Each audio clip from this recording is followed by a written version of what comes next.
डोळे उघडे ठेवा. इतिहासाकडे किती बघायचं ते ठरवा. वर्तमानात काय चाललंय ते डोळे उघडे ठेवून बघा. भविष्याचा वेध घ्या. काय करायचं ते ठरवा. उद्योग, व्यवसाय, व्यापार या संबंधानं जरा मोठी स्वप्न बघा. जोपर्यंत आपण ही मोठी स्वप्न बघत नाही तोपर्यंत आपण काही वेगळं करू शकणार नाही. तुम्ही ते अमिताभ बच्चन बघा, आवाज चांगला नाही. निवेदक साहेब, निवेदक पदाच्या नोकरीसाठी अमिताभ आकाशवाणीला इंटरव्ह्यूला गेले होते आणि आवाज चांगला नाही म्हणून बच्चनची नोकरी नाकारली. आणि त्याच आवाजाच्या जोरावर बच्चन आज बॉलिवूडचा शहेनशाह म्हणून ओळखला जातो. कोरोनाच्या काळात कुणाचाच आवाज ऐकायला येत नव्हता. फोन लावल्यावर कोण बोलायचं आणि याच्यापेक्षा काय करिअर असते मला सांगा. आजही तुम्ही टीव्ही लावा, 10 मिनिटाला बच्चन आहे का नाही टीव्हीवर. कोण बनेगा करोडपती मधून पैसे कमवायला लावतात. मिळवलेल्या पैशातून तेच परत कल्याण ज्वेलर्स मध्ये जाऊन सोनं खरेदी करायला सांगताय. खरेदी केलेलं सोनं परत मुथूट फायनान्स मध्ये ठेवून कर्जही तेच काढायला सांगताय. एवढंच नाही, कर्जाचे हप्ते जर फेडता नाही आले ना, नवरत्न तेल पण त्याच्याकडेच. थंडा थंडा कुठं नाही बच्चन. डोळे उघडे ठेवून बघायला समाजाकडे. काय जग पुढे चाललंय ते स्वीकारा. उद्योग, व्यवसाय, व्यापार या संदर्भानं जरा विचार करा. आणि माझ्या सगळ्या महिलांना सांगणं, तुम्ही सुद्धा स्वतःच्या पायावरती उभं राहिलं पाहिजे. तुम्ही तुमच्या पोरीला स्वतःच्या पायावरती उभं राहायला सांगितलं पाहिजे. आणि तुमच्याकडे ती ताकद आहे. परत फेडीची वृत्ती तुमच्याकडे आहे. सहनशीलता तुमच्याकडे कमालीची आहे. बचत गटाची बाई 10,000 रुपये कर्ज घेतलं ना, 1 रुपये ती परत फेडते. 100 रुपये बाजूला काढून. एक तर बाई कर्ज बुडून पळून गेलेली बघितलं मी. किती पोरांची नावं सांगू, मल्ल्या हे अमुक तमुक. अहो यांचे पाय धुवून पाणी पिलं पाहिजे अशी अवस्था आहे. घरातली लक्ष्मी असते, त्यांना टेन्शन नाही का. आपल्याकडे टेन्शन आलं का आपण रस्त्यावर आडवे. एक तर बाई टेन्शन आल्यानंतर कुठं बघितलंय का. त्यांच्याकडनं शिकलंच पाहिजे. स्त्रियांचा आदर आणि सन्मानच केला पाहिजे. ज्या घरातली स्त्री सुखी ते घर सुखी. आपली बहीण असेल, आपली आई असेल, आपली पत्नी असेल, आपली मुलगी असेल. हो, शिवाजी राजांना घडवणारी सुद्धा जिजाऊ आहे. ज्ञानोबांना ताटी उघडा हे धाडताना सांगणारी सुद्धा मुक्ताई आहे. अहिल्यादेवी काय झाल्या हो. अहिल्यादेवींच्या आयुष्यात किती संकट आली माहिती आहे. आई गेली, वडील गेले, नवरा गेला, मुलगा गेला, मुलगी गेली, जावाई गेला, एकट्या राहिल्या अहिल्यादेवी. राघोबा दादा ज्यावेळेस चालून आले, राघोबा दादांचं सैन्य अजून नदीच्या पलीकडे होतं. अहिल्यादेवींनी पत्र लिहिलं, राघोबा दादा हे राज्य जर तुम्ही असं मागितलं ना दान म्हणून तर असं देऊन टाकेल, पण हिसकावण्याच्या दृष्टीने लढाईच्या उद्देशाने जर आलेला असाल तर अहिल्या रणांगणात भाला घेऊन तुमच्या स्वागताला उभी राहील. आणि पुढे अहिल्यादेवी म्हणतात, महिलांची 2000 फौज आहे माझ्याकडे. मी जर हरले तर फार काही होणार नाही, पण महिलांच्या फौजेच्या विरोधात जर तुम्ही हरलात तर इतिहास काय नोंद घेईल हे पण लक्षात घ्या. राघोबा दादांनी पत्र लिहिलं, अहिल्या लढायला नव्हे तुझ्या सांत्वनासाठी तुला भेटायला येतोय. अहिल्यादेवींनी लिहिलं, मग सांत्वनाला येताना 10,000ची फौज का, पालखीत बसून या, म्यानात बसून या, स्वागताला येईल. काय काय ह्या लोकांचं जगणं होतं. ही इच्छाशक्ती, ही दूरदृष्टी, हे तारतम्य जगण्यातलं हे आपल्याला बाळांना असलं पाहिजे. आणि ते आपण इतिहासातून शिकलं पाहिजे. तिथं बसल्या सगळ्या पुरुषांना सांगेल, शिवचरित्र अभ्यास आहे ना, शिवाजी राजांचं स्त्री विषयाचं धोरण फक्त अभ्यास. कर्नाटकच्या मोहिमेवरती असताना शिवाजी राजांच्या सैन्याने सावित्री देसाई नावाची एक स्त्री, तिची गडी, तिच्यावरती आक्रमण केलं. सावित्री देसाई पराभूत झाली. शिवाजी राजांच्या सैन्याने तिच्या हातात बेड्या घातल्या आणि राजांच्या समोर नेऊन उभं केलं. राजांच्या समोर नेऊन उभं केलं. सावित्रीच्या हातात तिचं लहान लेकरू होतं. सावित्री म्हटली, राजा मी माझ्या गडीसाठी लढले, माझ्या आत्मसन्मानासाठी लढले. काय शासन द्यायचंय ते मला दे, पण माझ्या या लेकराला मात्र जीवदान द्या. शिवाजीराजे उठून उभे राहिले आणि सैन्याला सांगितलं, स्त्रियांच्या हातात बेड्या घालून राजाच्या समोर सादर करायची परिस्थिती नाही आणि ती आपली रीत नाही. बेड्या काढा तिच्या हातातल्या बेड्या काढायला लावल्या. उठून तिच्या जवळ गेले, तिच्या हातातलं लेकरू स्वतःच्या हातात घेतलं आणि आणि सांगितलं, सावित्री तू तुझ्या आत्मसन्मानासाठी लढली, तुझी गडी तुला परत, आणि हे पोरग माझा भाचा आहे, याच्या दूध भातासाठी आजूबाजूची 10 गावं तुला देतो. काय म्हणायचं शिवाजी राजांच्या मनाला? शत्रूच्या स्त्रीचा सुद्धा सन्मान करावा, हे शिवाजी राजांकडनं बघायला मिळतं. शिवाजी राजांनी शत्रूच्या स्त्रीचा सन्मान केला. आम्हाला आमच्या घरातल्या स्त्रियांचा सन्मान करता येत नाही. आयुष्यभर आपल्या सोबत असलेल्या पत्नी सोबत 2 मिनिट गोड बोलता येत नाही, तिचा आदर सन्मान ठेवता येत नाही. मी प्रत्येक भाषणात सांगतो, घरातल्या स्त्रीचा सन्मान करा. आई असो, पत्नी असो, बहीण असो. आईचं बहिणीचं लोकांनी ऐकलं, मी म्हटलं बायकोचा सुद्धा सन्मान करा, तिचं कौतुक करा. 2 जण भांडायला आले माझ्याकडे, म्हणजे आम्ही सगळ्या जगाचं कौतुक करू पण बायकोचा करणार. म्हटलं काय तुमची दुश्मनी? म्हणजे तसे नाही हो साहेब, दुश्मनी कशी? म्हटलं अडचण काय कौतुक? म्हणजे कौतुक करायला अडचण नाही, तिला कानानं ऐकायला येत नाही काय करायचं? मला तिच्या कानावर इलाज कर, मशीन बिशीन लाव. हा म्हणला ते जमत.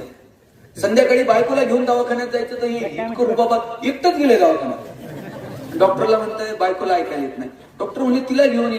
म्हणते बायको तुमची आहे का माझी? मी सांगितलं ना ऐकायला येत नाही, काय असेल ती इथूनच इलाज करा. डॉक्टर म्हणले पुढे मूर्खाच्या नादी लागतात. ते घरी जा आणि किती अंतरापर्यंत ऐकायला येत नाही तेवढं जरा मोजून ये म्हणे. हे घरी गेलं, त्याला बेल लागली, पोरानं दार उघड. पोरानं दार उघडल्याबरोबर यानं दारातून आवाज दिला, भाजी काय केली? बायको किचन मध्ये होती. तिकडून काहीच प्रतिक्रिया नाही. याला कळलं बायकोला दारातून ऐकायला येत. हॉलमध्ये गेला, भाजी काय? काहीच प्रतिक्रिया. याला कळलं हॉलमधून पण ऐकायला. किचनच्या दारातून आवाज दिला, भाजी काय? काहीच प्रतिक्रिया. याला कळलं प्रकरण गंभीर आहे, किचनच्या दारातून पण ऐकायला. बायकोच्या मागे जाऊन उभा राहिला आणि जोरात ओरडला, भाजी काय केली? बायकोला हातातली कढई अशी दंदिशी आदळली. म्हणजे 4 वेळा सांगितलं ना तुम्हाला बटाट्याची केली म्हणून. रामचंद्रला घरी गेलो कळलं काय म्हणून. 20 वर्ष ह्याला ऐकायला येत नव्हतं, तिने कसा संसार केला असं मला सांग. काय मित्रांच्या चुका काढत बसू नका. त्यांच्या चुका काढताना 4 बोटं आपल्याकडे असतात आणि इतक्या भोळ्या आहेत ना बिचाऱ्या. काय लागतं त्यांचं कौतुक करायला? साडी नाही, बिडी नाही, काय नाही, काय नाही, काय नाही, काय नाही. गोड बोला. प्रतापराव सुरू करा आजपासून. काही लागत नाही. घरी गेलं ना 30 सेकंद फक्त बायकोकडे असं राजेश खन्नासारखं बघायचं आणि एक डायलॉग मारायचा, उगत तू ये म्हणून माझं चाललंय, नाही तर माझ्यासाठी काय करायचं. दुसऱ्या दिवशी अख्ख्या गल्लीत सांगणार 1 नंबर नवरा भेटला. काय लागतं कौतुक? ज्या घरातली स्त्री सुखी ते घर सुखी. शिवाजी राजांनी शत्रूच्या स्त्रीचा सन्मान केला. आपण आपल्या घरातल्या स्त्रीपासून सुरू करावं. समाजातल्या स्त्रियांचा कायम सन्मान करा. रांझ्याच्या पाटलांनी पुरीवर अत्याचार केला. पाटील गयावया करत शिवाजी राजांकडे आला आणि म्हटला कुंपणानं शेत खाल्लं राजा. शिवाजी राजांची तळपायाची आग मस्तकाला गेली. सोबतच्या सोबत्यांना सांगितलं जारे पाटलाला घेऊन या. मगरूर होता. पाटलानं सांगितलं शिवाजी राजा कधीपासून? शिवाजी नावचं राजा आहेत, आम्ही जन्मानं पाटील आहोत, जा सांगा येत नाही. 2 जण आले. शिवाजी राजांना सांगितलं राजा पाटील येत नाही. आजूबाजूचे 2 सोबती होते, म्हणले येत नाही. कमरेची तलवार काय नुसती शोभची होती, उपसाईची तलवार आणायचा की मुसक्या बांधून आणला दरबारात हजर केला. शिवाजी राजांनी पाटलाच्या डोळ्यातली गुरमी बघितली आणि सांगितलं याचे 2 हात तोडा, याचे 2 पाय काढा, चौरंग करा याचा, गाढवा बसून पाटील गावाकडे पाठवा, गेलं पाहिजे. ही धास्ती होती शिवाजी राजांच्या न्यायाची. स्त्रियांकडे जर वरती डोळे करून बघितलं तर त्याचे डोळे काढा असा फरमान छत्रपती शिवाजी राजांनी दिला. पोरांनो, तुम्ही जर चौकात उभे असलात, तुमचं टोळकं चौकात उभं आहे 10-20 जणांचं आणि तुमच्या गावातल्या 2 पोरी तिथून चाललेल्या आहेत, तुमच्याकडे बघितल्याबरोबर त्या पोरींना वाटलं पाहिजे माझ्या गावातली पोरं आहेत, इथं मी सुरक्षित आहे. कॉलेजवरून तुमच्या गावातल्या मुली बसमधून येत आहेत, गावातली गल्लीतली 2 पोरं जरी बसमध्ये बघितली तर तिला वाटलं पाहिजे माझ्या गल्लीतली पोरं, माझ्या वर्गातली पोरं इथे आहेत, इथं मी सुरक्षित आहे. तुमच्या गावातल्या पोरीला, तुमच्या गावातल्या गल्लीतल्या पोरीला तुमच्याकडे बघून जर सुरक्षित वाटत नसेल तर तुम्हाला जय भवानी आणि जय शिवाजी म्हणायचा अधिकार नाही. तुम्ही जितका सन्मान तुमच्या बहिणीचा करता तितकाच सन्मान इतरांच्या बहिणीचा करा. म्हणजे कोणत्या बहिणीसाठी मोर्चे काढावे लागणार नाही, कॅन्डल मार्च काढावे लागणार नाही. शिवचरित्रातनं एवढं जरी शिकलो ना आपण तरी खूप सारं झालं. काय घ्यायचं शिवचरित्रातनं ते शिका. शिवाजी राजांना फक्त डोक्यावर घेऊन मिळू नका, शिवाजी राजांना हृदयात मिळवता येईल का, मला वाटतं याचा विचार करा. शिवाजी राजांकडे दूरदृष्टी घ्या, शिवाजी राजांकडे संयम बघा, शिवाजी राजांकडनं आत्मसन्मान बघा. ती एक प्रसंग सांगतो तुम्हाला शिवाजी राजांच्या आयुष्यात. आग्र्यावरून सुटका आपल्या सगळ्यांना माहिती. शिवाजी राजांनी इकडे शाहिस्तखानाची बोटं कापली. हे शेवटचे 5 मिनिटात. शिवाजी राजांनी शाहिस्तखानाची बोटं कापली आणि तिकडं सुरत जाऊन लुटली. शिवाजी राजांनी शाहिस्तखानाची बोटं कापली, सुरत लुटली. आलमगीर औरंगजेब, इतका अहंकार होता औरंगजेबाला. आलमगीर, आलम म्हणजे हे विश्व आणि गीर म्हणजे गिरफ्त. जो हे सगळं विश्व गिरफ्त करायला निघाला असा आलमगीर. त्याला काय अपमान सहन झाला का? शाहिस्तखान त्याचा मामा होता. मिर्झा राजेंना सांगितलं लाखोंची फौज घेऊन जा आणि शिवाजी राजाचा बिमोड करा. लाखोंची फौज आली शिवाजी राजाचा बिमोड करायला. आल्याबरोबर वज्रगड घेतला, पुरंदरला वेढा घातला. पुरंदर लढवता लढवता मुरारबाजी पडले आणि मुरारबाजी पडल्यानंतर शिवाजी राजांना कळालं आता समोरासमोर मिर्झा राजेच्या लढणं हिताचं नाही, आपण माघार घेतली पाहिजे. प्रत्येक वेळेस संकटाच्या समोर असं छाती काढून उभं राहायचं नसतं. कधी संकटाला भिडा, कधी 2 पावलं माघार घ्या. वेळ प्रसंगी घेतलेली माघार ही विजयाची सुरुवात असते. हे राजे जेव्हा आग्र्यावरून सुटले ना तेव्हा लक्षात येईल. शिवाजी राजांनी माघार घेतली, मिर्झा राजेसोबत तह केला. शिवाजी राजे आयुष्याच्या अशा टप्प्यावर आहेत, त्या टप्प्यावर मिर्झा राजेसोबत तह करत असताना 23 किल्ले दिले, 4 लक्ष होण्याचा प्रदेश दिला. जर शिवाजी राजे त्या आयुष्याच्या टप्प्यावरून थोडस मागं वळून बघत असतील, काय विचार आला असेल शिवाजी राजांच्या मनात? एक एक किल्ला कमवत असताना माझ्या कितीतरी मावळ्यांनी प्राण दिले, आयुष्यातले 23 किल्ले हे महत्वाचे किल्ले मिर्झा राजाला असे देऊन टाकायचे. एखादा म्हटलं असतं काय उरले आता आयुष्यात आणि आता कशासाठी लढायचं, जाऊ दे बाबा मिर्झा राजाला किल्ले देऊन टाकू, औरंगजेबासोबत जुळून घेऊ आणि आता इथून पुढचं आयुष्य जरा शांततेत जगू. राजा आहे शिवाजी राजा, काय काळीज आहे, काय धाडस आहे. 23 किल्ले दिले पण हार मानत नाही. आयुष्यात कमबॅक काय असतो ना ते शिवाजी राजांकडनं शिकले. किल्ले दिले आणि अफजल औरंगजेबाला भेटायला निघाले, पण एकटे गेले नाही. जाताना एवढ्या एवढ्याच्या संभाजी राजांना घेऊन. मधला जो प्रवास आहे या मधल्या प्रवासामध्ये शिवाजी राजांचं आणि संभाजी राजांचं काही तर बोलणं झालं असेल की नाही? काय बोलले असतील शिवाजी राजे संभाजी राजांना? स्विस बँकेत आपला अकाउंट आहे, पासवर्ड सांगतो, पुण्यात आपले 2 फ्लॅट आहेत, काय बोलले असतील शिवाजी? शिवाजी राजांनी सांगितलं असेल शंभूराजे आतापर्यंत तुम्ही जिंकणं बघितलं, आतापर्यंत तुम्ही यश बघितलं, आयुष्यातला संघर्ष सुद्धा जवळून बघा, चला माझ्यासोबत. निघाले. तिथं गेल्यानंतर औरंगजेबानं संभाजी राजांना एक हत्ती भेट म्हणून दिला आणि थोडीशी गंमत करावी म्हणून दिलेर खान म्हटला शंभूराजे आप इतने छोटे हो, हाथी इतना बड़ा है, इस हाथी को आप महाराष्ट्र में कैसे ले जाओगे? एवढ्या एवढाचा संभाजी राजा दिलेर खानाच्या डोळ्यात डोळे घालून सांगतो ये तो जानवर है, बैठ कर जाएंगे, नहीं आया तो खींच कर ले जाएंगे, लेकिन हमारे आबा साहब ने जो आपको किले दिए वो तो अभी महाराष्ट्र में, उन्हें आप आगरा कैसे ले आओगे? एवढ्या एवढाचा संभाजी घेऊ की परत लढणं काय असतं पेटून. राजे औरंगजेबाला भेटायला जातात, औरंगजेबाचा वाढदिवस आहे, 2000 मोहरांचा नजराणा त्याला पेश करतात. औरंगजेब शिवाजी राजांचा अपमान करतो, 5000 मनसबदार असणाऱ्या सरदारांच्या रांगेत उभं करतो. स्वराज्यापासून कोसो दूर परकीयांच्या गोटात आजूबाजूला सगळं शत्रूचं सैन्य असताना आजवर औरंगजेबाच्या दरबारामध्ये अशी मर्दुमकी कुणीच गाजवली नव्हती. ती मर्दुमकी शिवाजी राजे गाजवतात. औरंगजेबाला जाब विचारतात, रामसिंगाच्या समोर मोठा आवाज करतात आणि विचारतात आम्हाला अपमान करण्यासाठी आग्र्यात बोलवलं. आजवर औरंगजेबाला कुणी पाठ दाखवली नव्हती. मुजरा करायचा, 10 पावलं मागे यायचं. शिवाजी राजे पाठ दाखवतात, सभागृह सोडतात आणि हे कोण बघतं? सोबत आलेले संभाजीराजे बघतात, बाप काय सिंहासारखा झाला. छावा कुणाच्याही पोटाला जन्माला येत नाही, त्याच्यासाठी बाप सिंह असावा लागतो साहेब. बाप सिंह आहे म्हणून छावा जन्माला आला. आणि पुढचं जगणं बघा. शिवाजीराजे स्वाभिमानानं तिथून निघून जातात. शिवाजीराजांना बंदिवासात ठेवलं जातं. राजे परत संयमानं आनंदी आहोत असं भासवतात. औरंगजेबापर्यंत निरोप जातो. शिवाजीराजे आनंदी आहेत. शेवटचे 2-3 मिनिट नीट ऐका हा प्रसंग, संपवतोय मी आता. शिवाजीराजे भासवतात की आपण आनंदी आहोत आणि पहिला डाव टाकतात शिवाजीराजे आणि औरंगजेबाला पत्र लिहितात, मी आता आग्र्यात रमलो आहे. माझी आई आणि माझी पत्नी यांना आग्र्यात यायची परवानगी मिळाली. कोण असं वेडेपणा करेल? पण शिवाजीराजांना वेडे बनवायचं होतं औरंगजेबाला. औरंगजेबाच्या मनात फक्त हा विचार चमकून जावा की जो राजा आपल्या आईला आणि आपल्या पत्नीला आग्र्यात बोलवतोय तो इथून पळून जायचा, निष्ठून जायचा विचार करेल. औरंगजेबाने तात्काळ परवानगी दिली, लगेच बोलवा. पावसाचं आणि अंतराचं कारण सांगून कुणीच आलं नाही.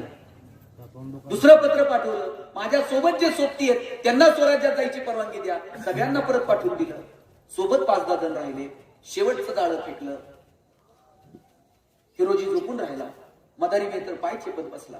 शिवाजीराजे आणि संभाजीराजे पेटाऱ्यात बसून औरंगजेबाच्या नाकावर टिपसून त्याच्या हातावर तुरी देऊन तिथून निसटले. गनिमी कावा फक्त दऱ्या डोंगर खोऱ्यात नाही, भर मैदानात सुद्धा चालतो हे शिवाजीराजांनी आग्र्यात दाखवून दिलं. इकडून खानदेशातून राजगडावरती उतरू शकले असते, पण मथुरेला गेले. इलाहाबाद, गोवळकोंडा, मग राजगड. एक राजा म्हणून आपण समजू शकतो, राजनीती म्हणून समजू शकतो, पोराला मथुरेत ठेवून पुढे एकटे गेले. पण एक बाप म्हणून काय काळीज झाला असेल शिवाजीराजांचं. लेकराला मथुरेत ठेवलं आणि राजगडावर गेले. राजगडावर गेल्यानंतर शिवाजीराजे म्हटले का, औरंगजेबाच्या नाकावर टिपसून आपण राजगडावरती आलोय, आनंद उत्सव साजरा करा, चला लावा फ्लेक्स. सगळ्या राजगडावर फ्लेक्स, वरती शिवाजीराजे, खाली 2-3 लिंबू टिंबू. काय संयम आहे साहेब. शिवाजीराजे सांगतात महासाहेबांना, महासाहेब काळानं घात केला आणि दरम्यानच्या प्रवासामध्ये संभाजीराजे दगावले. संभाजीराजांचे मरणोत्तर सगळे विधी राजगडावरती झाले. कारण का माहितीये, औरंगजेबाला कळावं संभाजीराजे गेले आणि संभाजीराजांची शोध मोहीम थांबावी. काय संयम आहे, काय बुद्धिचातुर्य आहे, काय धाडस आहे, काय शौर्य आहे. हे सगळं जर कुठे शिकायचं असेल तर केवळ आणि केवळ शिवचरित्रात तुम्हाला सापडेल. म्हणून शिवाजीराजांचा इतिहास डोळे उघडे ठेवून बघा. मी किती प्रसंग सांगू तुम्हाला. जावळीच्या मोऱ्यांना हरवल्यानंतर का लगेच प्रतापगड बांधायला घेतला? कारण शिवाजीराजांना माहित होतं जावळीचे मोरे, एक प्रतापराव मोरे उरलेला आहे, तो आदिलशहाला जाऊन मिळालेला आहे. कधीतरी जावळीवरती चालून येईल आणि त्यावेळेस असा एखादा दुर्ग असला पाहिजे जो फक्त आपल्याला ठाऊक आहे आणि मोऱ्यांना ठाऊक नाही. कारण आपल्या 10 पटीनं जावळी मोऱ्यांना माहित आहे, तिथं आपला गनिमी कावा चालायचा नाही. दुर्ग बांधायला घेतला आणि अफजल खान ज्यावेळेस स्वराज्यावरती चालून आला त्यावेळेस अफजल खानाच्या एका तुकडीचं नेतृत्व प्रतापराव मोरे करत होता. काय काय दूरदृष्टी आहे कमालीची. मला वाटतं हे सगळं आपण शिवचरित्रातनं शिकावं. आणि जाताना मला आपल्या सगळ्यांना सांगायचं आहे, आपल्या मुलांना भरभरून वेळ द्या, त्यांच्याबरोबर चांगलं बोला, त्यांच्याबरोबर प्रेमानं वागा, त्यांना चांगली पुस्तकं वाचायला द्या. माझ्या वडिलांनी मला पुस्तक सोडून दुसरं काही दिलं नाही साहेब वाचायला. आता वाढदिवसाला बाप बंदूक घेऊन जातोय पोराला. पोरग बापाला मारल्याचं नाटक करतोय, बाप मेल्याचं नाटक करतोय, तर आईला हसायला येते. आई म्हणते बरं झालं, कुठं घेऊन चाललं आम्ही.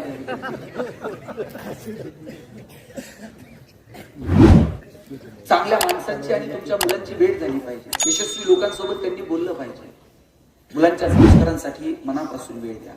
आणि पोरांनो, मला तुमच्यासाठी शेवटचे 2 मिनिट घ्यायचे. तुमच्या आई वडिलांच्या तुमच्याकडनं पोरींनो फार अपेक्षा झाल्या. त्या अपेक्षा तुम्ही पिलवल्या पाहिजे. तुमच्यावरती आई वडील जेवढं प्रेम करतात ना तेवढं प्रेम या जगात पोरांना दुसरं कोण करत नाही. ते मला सांगा, घरी गेल्यात शाळेत नाही, पहिला प्रश्न आई काय विचारते? डबा संपला का? टिफिन संपवला का? सगळा डबा खाल्लाय का? जेवला का? कोण करतं एवढं प्रेम तुमच्यावर? लेकुराची हित वाहे माऊलीची चित्त ऐसी कळवळ्याची जाती करी लाभावी नव्हती. कोणत्याही लाभाची अपेक्षा न करता तुमच्यावर प्रेम करणाऱ्या या जगात कोण असेल ना, तुमची आई आणि तुमचे वडील आहेत. पोरींनो, तुमच्यावर तर बाबाचं एवढं प्रेम असतंय, पोरावर कमी असतंय, पण तुमच्यावर जरा जास्त प्रेम असतं. पोराचा हट्ट बाप पुरवत नाही, पण पोरीचे सगळे हट्ट बाप पुरवतो. त्याची ऐपत नसते, पण तरी सुद्धा तुमचे सगळे हट्ट बाप पुरवतो. त्याला माहित असतं 4 दिवस चिमणीसारखी उसरीवर थुई नाचेल आणि एक दिवशी भुरकन उडून जाईल. त्यामुळे तो सगळे हट्ट तुमचे पुरवतो. स्वतः फाटलेली चप्पल घालेल, पण पोरीला चांगले शूज आणून देईल. स्वतः फाटलेला बनियान घालेल, पण पोरीला चांगला ड्रेस आणून देईल. स्वतः सायकलवर कामाला जाईल, पण पोरीला कॉलेजला जायला गाडी देईल, बसचा पास काढून देईल, हॉस्टेलची फी भरेल. कोण करते एवढं? ज्या दिवशी पोरींनो तुम्ही जन्माला आलात ना, त्या दिवशी बापाच्या मनात 2 विचार चमकून जातात. एक तुमचं लग्न आणि एक तुमचं शिक्षण. एक रुपया तुमच्यासाठी बाजूला काढून ठेवतो. पुरीच्या लग्नात तर बाप असा फेटा घालून मिरवत असतो. त्याची ऐपत नसते, पण मित्रांना सांगतो कल्याण झालं पुरीचं. दिवसभर त्याची मान उंच असते, पण कन्यादान झालं ना, मग मात्र जावायच्या हातात हात देतो आणि सांगतो तळ हाताच्या पुढाप्रमाणे जपली. जावाय बापू सांभाळून घ्या. दिवसभर त्याच्या डोळ्यात थेंब येत नाही, पण पुरीची गाडी एकदा निघून गेली ना, खांबाच्या पलीकडे जाऊन एकटाच रडतो. तो बाप असतो पुरी. कधीच बापाची मान खाली जाणार नाही, याची दक्षता आपण घेतली पाहिजे. बापाची मान अशी उंच राहिली पाहिजे आपल्याकडे बघण्यासाठी. इतकं मोठं व्हायचं ना पोरांनो, तुमच्या नावावरून तुमच्या बापाची ओळख झाली पाहिजे. आतापर्यंत तुमची ओळख काय? अमुक अमुक यांचा मुलगा, अमुक अमुक यांची मुलगी. एक दिवस असा आला पाहिजे, लोक म्हटले पाहिजेत त्या डॉक्टर मॅडमची आई आहे बरं, ते न्यायाधीश साहेब आहेत ना, त्यांचे वडील आहेत बरं काय. तुम्ही कर्तृत्व सिद्ध करा. तुमच्या नावानं तुमच्या आईची, तुमच्या वडिलांची ओळख निर्माण झाली पाहिजे. आणि बापाला आईला हेच अपेक्षित असते, त्याच्यासाठी म्हणून झोपून द्या. आज शिवबा राजाची जयंती साजरी होत असताना काय आई वडिलांना वाटत असेल? संभाजी राजा असा पोरगा जन्माला आला, काय काय काळीच म्हणत असेल शिवाजी राजांचं. अरे काय वाघ जन्माला आला पोटाला. आपल्या आई वडिलांना हेवा वाटावा असं कर्तृत्व करून दाखवा. संभाजीराजे काय जन्माला आले? औरंगजेबाच्या समोर बेड्या घालून उभे आहेत संभाजीराजे. औरंगजेबानं विचारलं, संभाजीराजांच्या डोक्यात विदूषकाची टोपी, हातात साखर दंड. ज्या संभाजी राजाच्या डोक्यावर आयुष्यभरी या सह्याद्रीचा मुकुट होता, त्याच संभाजी राजाच्या डोक्यात विदूषकाची टोपी घातली. राजा मान झुकत नाही. ज्या राजाच्या डोळ्यानं आयुष्यभरी या सह्याद्रीचं सौंदर्य बघितलं, त्याच संभाजी राजाच्या डोळ्यात तप्त सळ्यात सर्र आवाज करतात दुसऱ्या डोळे घेऊन मागे पडल्या. राजा मान झुकवत नाही. आपल्या डोळ्यात कुसळ गेलं तरी वेद नव्हतं. ज्या संभाजी राजाच्या कानानं आयुष्यभर या सह्याद्रीचं संगीत ऐकलं, त्याच संभाजी राजाच्या कानामध्ये तप्त शीस ओतलं गेलं, राजा मान झुकवत. औरंगजेबाच्या समोर उभा आहे संभाजी राजा. औरंगजेबानं विचारलं, बोल संभा, हार किसकी और जीत किसकी? संभाजी राजे म्हणजे हार कुणाची जीत कुणाची काय विचारतोस? आमच्या हातातल्या बेड्या काढ. ज्या क्षणाला आमच्या हातातल्या बेड्या काढशील, त्या क्षणाला संभाजी तोंडानं सांगणार नाही कुणाची हार आणि कुणाची जीत. संभाजीच्या हातातली समशेर सांगेल कुणाची हार कुणाची जीत. घरी गेल्यानंतर औरंगजेबानं डोळ्यात पाणी आणून सांगितलं बायकोला, कितना खुशकिस्मत है वो शिवा जिसने ऐसी औलाद पैदा की. मेरी 4 औलादे लेकिन सब गदों की फौज. कुणाच्याही पोटी चांगली पोरं जन्माला. मरायचं तर सगळ्यांनाच मरायचं. 130-135 कोटी लोकसंख्या भारताची. हजारो लोक रोज जन्माला येतात आणि मरतात, त्यांच्या नावाची नोंद सुद्धा इतिहास ठेवत नाही. आपल्यालाही तसंच मरायचं. आपल्या नावाची नोंद ठेवली पाहिजे. नाही देशानं, राज्यानं, नाही राज्यानं, जिल्ह्यात, गावात, गल्लीत, घरात तर आपली नोंद असावी. की आमच्या घरात कोणतर असा होऊन गेला हो, आपली नोंद ठेवली पाहिजे. संभाजीराजे शेवटचा श्वास घेत असतील, पण शेवटचा श्वास घेताना सुद्धा वडिलांचा, आबासाहेबांचा, शिवाजी राजांचा चेहरा डोळ्यासमोर आला असता. संभाजीराजे ताट मानेनं जगले आणि शेवटचा श्वास घेताना ते सांगत असतील, आबा शेवटचा श्वास घेत आणि तुम्हाला भेटीला येत आहोत. पण तुमच्या नजरेत नजर घालून शिवपुत्र संभाजी सांगू शकेल, तुमची मान शर्मेनं खाली जाणार नाही. असा वागला हा संभाजी आयुष्यभर. शेवटचा श्वास घेत असताना आबा तुम्हाला सांगेल, आंध्र कर्नाटकामध्ये संभाजीराजाने घोडी घातली. संभाजीच्या घोड्याला हात घालायची ताकद कोणाच्या मनगटात झाली नाही. सिद्धीला आम्ही जंजिऱ्यातून बाहेर येऊ दिलं नाही आबा. तुम्ही निर्माण केलेलं स्वराज्याचं एकही निशाण खाली कोसळू दिलं नाही. पण आबा आपल्याच लोकांनी घात केला म्हणून पकडलो गेलो. हसत हसत तुम्हाला भेटायला येतो. एक गोष्ट फक्त राहिली, औरंगजेबाचं मुंडकं कापून रायगडाच्या पायरीला पुरलं असतं ना, आबा हसत हसत भेटायला आलो असतो. पण आबा खात्रीनं सांगतो, शिवपुत्र संभाजीच्या रक्ताच्या थेंबा थेंबातून मावळे जन्माला येतील. शिवाजी संभाजीनं निर्माण केलेला राज्यातलं एकही निशाण खाली कोसळणार नाही. आणि तसंच घडलं. याच मातीत औरंगजेब गाडला गेला, पण महाराष्ट्रावरती औरंगजेबाला सत्ता प्रस्थापित करता आली नाही. शिवाजी संभाजी राजांनी दाखवलेल्या मार्गावरती आपल्याला चालता आलं पाहिजे, मोठी स्वप्न बघता आली पाहिजे. सरदाराच्या पोटी जन्माला आलेला एक राजा स्वतःचं राज्य, स्वतःचा एम्पायर उभं करतो. आपण गरिबीत जन्माला आलो, आपली चूक आहे का? गरिबीत जन्माला आलो, आपली चूक नाही. पण आपण जर गरिबीत मेलो ना पोरांनो, ती मात्र आपली चूक आहे. मरायचं गरिबीत नाही, बक्कळ पैसे कमवायचे. फक्त लक्षात ठेवायचं, जोडून या धन उत्तम व्यवहार आहे. चांगल्या मार्गाने कमवायचं, मिळवलेल्या पैशांचा आनंद पण घ्यायचा. ज्याला ज्याला शक्य होईल त्याला त्याला मदत करायची. 1 रुपयाचं नाणं वरती जात नाही, 1 छदाम वरती जात नाही. याचा अर्थ कमवायचं नाही असं नाही, कमवायचं, पण इतरांच्या मदतीसाठी आमचे हात सुद्धा सरसावले पाहिजे. माईक सिस्टीम चांगली घरी घेऊन जाते, हा पण म्हणत नाही, नाही पण म्हणत नाही, असं काल याच्यावर दुसरं कोणतं बोललं असं, आज मी बोलतोय, परवा तिसरं कोणतं बोललो. तुम्ही ज्या खुर्च्यांवर बसलात किंवा तुम्ही ज्या खाली चटेवर बसलात की तुम्ही घरी घेऊन जाणार आहे, उद्या दुसरं कोणतं त्याच्यावर बसणार आहे. या स्टेजवर आतापर्यंत कितीतरी वक्ते, काल ताई बोलल्या, आज मी, उद्या दुसरं कोणतं. आपण कुणीच मालक नाही होत, आपण विश्वस्त आहोत. सांभाळायचं, पुढच्या पिढ्यांच्या हवाली द्यायचं, तिकीट काढायचं, निघून जायचं. इतकं सोपं जगण्याचं सूत्र आहे. त्या सुंदर जगण्याचा आनंद घ्या आणि खूप आनंदाने राहा. शिवाजी मुरवा आणि त्या मार्गावरती 4 पावलं चालत राहा, अशी आशा बाळगतो. बोलवलं, ऐकलं, त्याबद्दल आभार मानतो आणि थांबतो. जय जिजाऊ. धन्यवाद शिंदे सर. नशीब कोणी दुसरं लिहित नसतं, आपलं नशीब आपल्याच हाती असतं. येताना काही आणायचं नसतं आणि जाताना काही न्यायचं नसतं. मग